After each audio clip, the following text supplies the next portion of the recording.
Hi everybody, we are going to go over child's pose. This is Devin. She's going to be with us today as our demo student. If you are interested in taking class with Devin, you can check the schedule. Right now she teaches on Wednesday nights, but when you're watching this, who knows what it'll be. So we're going to start in the most supported child's pose option and then give you a bunch of other options, and it's ideal that you try them all on to see what fits your body best.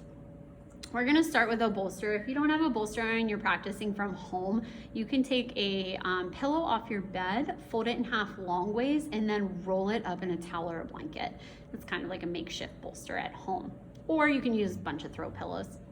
So she's going to bring this bolster out in front of her. Her knees will come slightly on either side of it. She's going to take her blanket and roll it up. This is going to provide some nice cushion for behind her legs. So she's going to take this and slide it right between hamstrings and calves.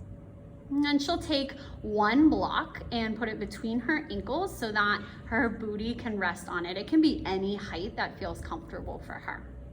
Her other two blocks are going to come on either side of her bolster. They'll support her arms. From here, she'll lower her chest down onto the bolster and move those two blocks to wherever they feel most comfortable under her arms. In this version, you can turn your head to either side. If you're staying in it for an extended period of time, you're going to want to give yourself a little bit of time with your head turned to the left and turn to the right so that you stretch out both sides of your neck. I know she just wants to stay here, but we're gonna move her on.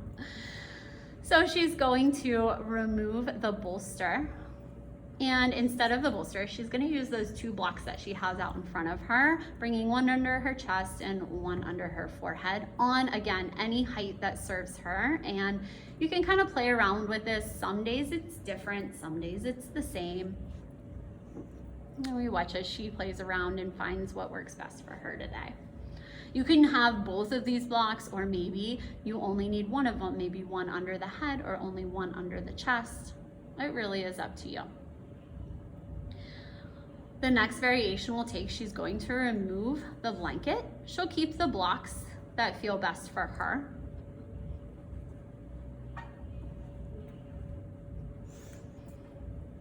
Lowers down, she's still supported by these blocks, reaching her arms forward.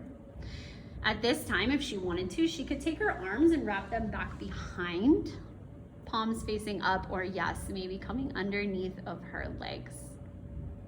You can take your arms back in any variation. However, when you have the blanket folded under your legs, there's just not as much room. Next, she'll come up, she'll remove all of the blocks.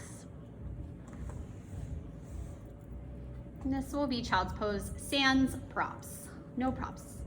She'll come all the way down. She moves her booty down towards her heels. If it doesn't rest there and it doesn't feel comfortable, that's a really good indication that the block should live underneath of your booty.